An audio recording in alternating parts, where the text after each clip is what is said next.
Hello friends, मैं प्रियंका अपनी YouTube channel healthy health tips में आप सभी का स्वागत करती हूँ। फ्रेंड्स, आज हम जानेंगे कि प्रेगनेंसी के दौरान कौन से काम आपको भूलकर भी नहीं करने चाहिए। जैसे ही प्रेगनेंसी टेस्ट पॉजिटिव आता है, उसके बाद यही सवाल मन में रहता है कि कौन कौन से काम हमें करना चाहिए और कौन से काम हमें नहीं करना चाहिए। तो उसको हम पूरा डिटेल में जानेंगे कि वैसे तो हर एक प्रेगनेंसी अलग अलग होती है। यदि आपकी प्रेगनेंसी हाई रिस्क है या फिर आपको बार बार एबॉर्शन हुआ है तो आप पहले 3 महीने अलग रहेंगे।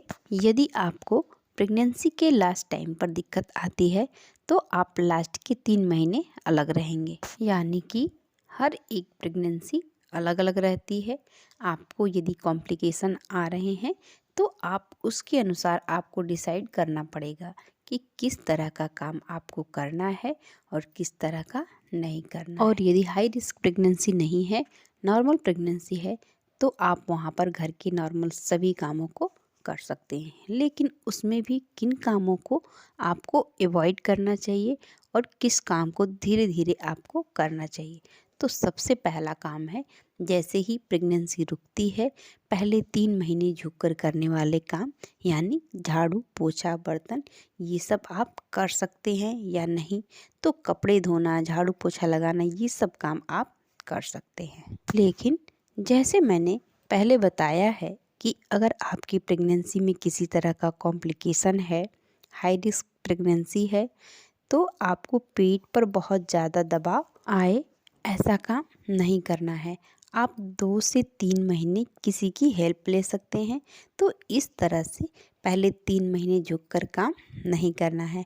और यदि आप झुकते भी हैं तो आपको सडन नहीं झुकना है। पहले आपको बैठना है, फिर कोई काम करना है। यदि ऐसे करते हैं तो सियाटिक नर्व में दिक्कत नहीं होगी।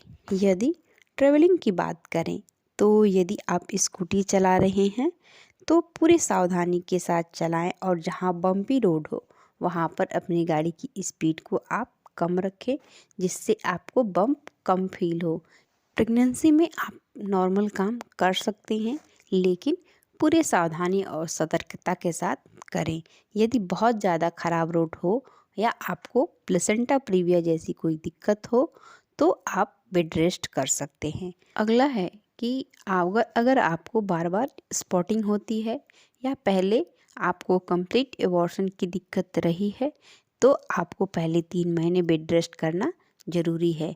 तो इन सब चीज़ों के बारे में आप अपने डॉक्टर से डिस्कस ज़रूर करें और वो आपकी प्रेगनेंसी कॉम्प्लिकेशन के आधार पर ही आपको कोई सलाह देंगे और आप उन्हीं की सलाह को फॉलो करें। यदि आप स्टूल पर चढ़कर कोई काम करते हैं तो वहाँ पर आपको चक्कर आ सकता है, इसलिए आपको ऐसी जगह पर नहीं जाना है जहाँ पर खतरा है। ऐसे में आपकी सेंटर ग्रेविटी चेंज हो जाती है, तो आप ऊपर कोई भी बैलेंस रखने वाली चीज़ जो रहती है, जैसे आप पंखा साफ कर रहे हैं या कोई चीज़ अलमारी से उतारते हैं, तो ये सारे काम आपको नहीं करने हैं। वहाँ पर आपको किसी दूसरे की हेल्प लेना है। अगला है कि वज़न कितना उठा सकते हैं। तो ऐसे में आप 5 किलोग्राम तक वज़न उठा सकते हैं। इतना वज़न उठाने से आपको कोई दिक्कत नहीं आएगी।